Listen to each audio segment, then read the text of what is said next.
मोदी जी सफाई कर्मियों के पैर धो रहे हैं। मोदी जी के चेले शिवराज सिंह चौहान आदिवासी के पैर धो रहे हैं। मोदी जी और शिवराज सिंह चौहान जी के चेले इसी कमजोर वर्ग के सिर पर पेशाब कर रहे हैं। है ना हार्डकोर नौटंकी। नमस्कार दोस्तों। मारो पैर धुल दो, लिंचिंग करो पैर धुल दो, गरियाओ पैर धुल दो। दलित आदिवासी अगर घोड़ी पर चढ़ जाए, मारो पीटो फिर पैर धुल दो, सिर पर पेशाब कर दो और पैर धुल दो। मध्य प्रदेश के सीधी में बीजेपी विधायक के प्रतिनिधि ने जिस आदिवासी के सिर पर पेशाब किया था, शिवराज सिंह चौहान उसके पैर धो रहे हैं। शिवराज सिंह चौहान को लगा कि अगर बीजेपी नेता के पेशाब से तर आदिवासी आदमी के पैर नहीं धोए, अगर बीजेपी नेता के पेशाब से सारे आदिवासियों की नींद खुल गई, अगर सारे आदिवासी जान गए कि उनको चुनाव में हिंदू बनाकर वोट लिया जाता है, सरकार बनने के पहले पानी से उनके पैर धोए जाते हैं, सरकार बनने के बाद मूत्र से उनका सर धोया जाता है, तो हिंदुत्व और राष्ट्रवाद के नाम पर चल रही दुकान पर ना ताला लटक जाएगा। शिवराज सिंह चौहान आदिवासी आदमी की आरती उतार रहे हैं। आप जितने लोग मुझे सुन रहे हैं ना, मुझे जो लोग देख रहे हैं, आप दिल पर हाथ रखकर बताइएगा कि क्या आरती उतारने से और पैर धोने से आदिवासियों पर अत्याचार कम हो जाएगा, बंद हो जाएगा?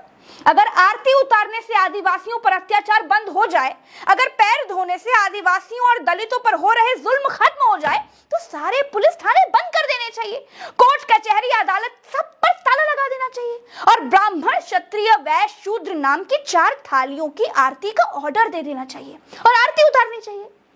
थाने बंद करके, मुख्यमंत्री कार्यालय बंद करके आदिवासी पैर धुलाई सेंटर खुलवा दीजिए ना, लिखवा दीजिए कि यहाँ चुनाव से पहले आदिवासियों के पैर धोए जाते हैं।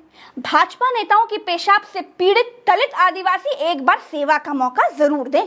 आपका अपना पैर धोने वाला प्यारा मामा शिवराज सिंह चौहान। बस सारा टंटा खत्म। फिर बीजेपी कार्यकर्ता कहीं भी पेशाब कर, क्या फर्क पड़ता है? जब कर वही रहे हैं और धो भी वही रहे हैं, तो इससे आदिवासियों का सम्मान तो बढ़ेगा ही। I am serious. अब समय आ गया है कि मुख्यमंत्री कार्यालय के बाहर लिखवा देना चाहिए कि पेशाब से तर हो चुके आदिवासी आकर मिले।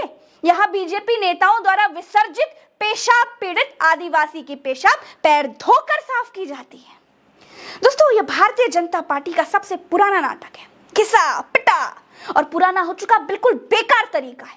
नरेंद्र मोदी ने सफाई कर्मियों के पैर धोए, क्या उनकी समस्याएं खत्म हो गई? एक बार माइक उठाकर उनकी बस्ती चली गई तो सारी पोल खुल जाएगी।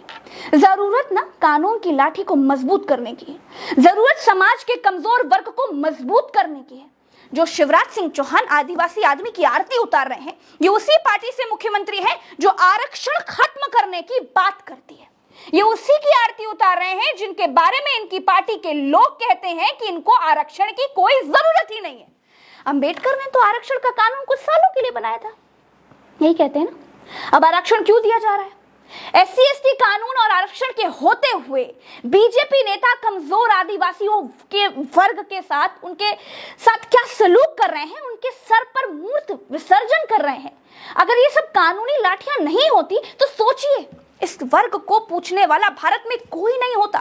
यह अंबेडकर के लोकतंत्र की ताकत है कि शिवराज सिंह चौहान को उस आदमी के पैर धोने पड़ रहे हैं। कोई एहसान नहीं है जिसके सर पर उन्हीं के नेता ने पेशाब किया था। दोस्तों, RSS के सर्वे में मध्य प्रदेश में बीजेपी की सरकार जा रही है, ऐसा दावा कांग्रेस कर रही है। परसेप्शन भी यही है कि शिवराज सिंह चौहान की सरकार मध्य प्रदेश में बहुत संकट में है। आदिवासी के पैर धोने से मध्य प्रदेश की बीजेपी सरकार के पाप नहीं धुल जाएंगे। पैर धोने से आदिवासियों और दलितों के लिए मन में भरी हुई उनकी कुंठा, उन नेताओं के मन में जो मैल भरा है, वो साफ नहीं होगा। आदिवासी व्यक्ति के पैर धोती ये तस्वीर शिवराज सिंह चौहान के डर को दिखा रही है। देखिए जरा, ये तस्वीर बता रही है कि शिवराज सिंह चौहान के हाथों से सत्ता खिसक रही है।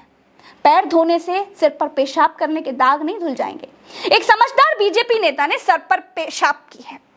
कोई पागल या मानसिक विक्षिप्त व्यक्ति या कोई आम व्यक्ति अगर ऐसा करता तो एक बार सोचा जा सकता था, लेकिन बीजेपी की विचारधारा पर ट्रेंड बीजेपी कार्यकर्ता आदिवासियों के साथ ऐसा सलूक कर रहा है, ये माफी के लायक बात नहीं है। बीजेपी के खिलाफ मध्य प्रदेश में गुस्सा चरम पर है। बीजेपी विधायक केदारनाथ शुक्ला उस आदिवासी के गांव गए थे जिसके सर पर विधायक जी के प्रतिनिधि ने पेशाब की थी। विधायक जी के पहुंचते ही लोगों ने विधायक जी का स्वागत चप्पलों से किया है। महिलाओं ने चप्पलों से मारने की बात कही। हालत ये हो गई है कि बीजेपी विधायक को उल्टे पांव भागना पड़ा। ये शिवराज सिंह चौहान की सरकार का डर है कि जिस विधायक प्रतिनिधि को कल तक पुलिस दामाद की तरह लेकर के जा रही थी ना, कल तक जिसकी पीठ थपथपा रही थी, आज उसका कॉलर पकड़कर धक्का मारते हुए ले जा रही है। और एक बात और है दोस्तों, आपको इस पर भी ध्यान देना चाहिए कि दीपिका पादुकोण के भगवा रंग की बिकनी पहनने पर बहुत बवाल हो गया था। आदमी पर पेशाब करने वाले के गले में भगवा रंग का गमछा देखकर कोई फर्क नहीं पड़ता। मानवता पर पेशाब करने वाले के भगवा गमछा गले में डाल लेने से कोई फर्क नहीं पड़ता, लेकिन दीपिका अगर भगवा बिकनी पहन ले, बवाल हो जाता है। ये सब डबल स्टैंडर्ड वाले लोग हैं। ये अपने मतलब के लिए ना कुछ भी कर सकते हैं, पेशाब भी कर सकते हैं, धो भी सकते हैं, और मौका पड़ेगा तो पी भी लेंगे। आप सोचिए कि जो विधायक का प्रतिनिधि किसी आदिवासी के सर पर पेशाब कर सकता है, उसकी और उसके विधायक की आदिवासियों को लेकर आखिर क्या सोच होगी। आदिवासी इंसान इनके लिए शौचालय की एक सीट से ज्यादा और कुछ नहीं है। ये तो एक बात हुई जो खुल गई। आप सोचिए, ये तो एक छोटी सी बात है जो बाहर आ गई, वरना ऐसा कितने दलित आदिवासी मध्य प्रदेश में सत्ता के बूट के नीचे कुचले जा रहे होंगे। दोस्तों, न्यूज क्लिक की यह रिपोर्ट बताती है कि मध्य प्रदेश में SC/ST के खिलाफ 37,000 से ज्यादा मामले पेंडिंग हैं। केवल 36% मामलों में दोष सिद्ध होते हैं। दोष सिद्ध होने का मतलब है कि आरोपियों को सजा मिलती है। बाकी तो आप जानते ही हैं कि क्या हाल है। जो अपने ऊपर हो रहे मूत्र विसर्जन पर कुछ नहीं बोल पाएंगे ना, वो कोर्ट कचहरी के क्या चक्कर लगाएंगे, वो वहां जाकर क्या बोल सकते हैं। अमर उजाला की ये रिपोर्ट बताती है कि बच्चियों के लिए सबसे असुरक्षित है शिवराज मामा की सरकार। आदिवासियों पर भी बढ़े अत्याचार, आदिवासियों पर अत्याचार में सबसे आगे। अखबार कहता है कि प्रदेश में अनुसूचित जाति और अनुसूचित जनजाति के साथ गंभीर अपराधों में बहुत ज्यादा बढ़ोतरी हुई है। 2021 में SC/ST वर्ग के तहत 2627 मामले दर्ज हुए। ये मामले 2020 में 2401 थे। जब मुख्यमंत्री आदिवासियों के पैर धो रहे हैं, तो फिर आदिवासियों पर अत्याचार शिवराज सरकार में क्यों बढ़ रहा है? इसका सीधा सा मतलब यह है कि आदिवासियों के पैर धोना शिवराज सिंह चौहान की कोरी नौटंकी है। दोस्तों, आज के लिए इस वीडियो में इतना ही। अपने अधिकारों के लिए सजग रहना चाहिए, होशियार रहिए। आप दलित नहीं हैं, आप आदिवासी नहीं हैं, आप भारतीय हैं, और बाबा साहब ने बराबरी की वो ताकत दी है जिसे कोई पेशाब वाला पिशाच कमजोर नहीं कर सकता। जय भीम, जय भारत, जय हिंद, जय संविधान।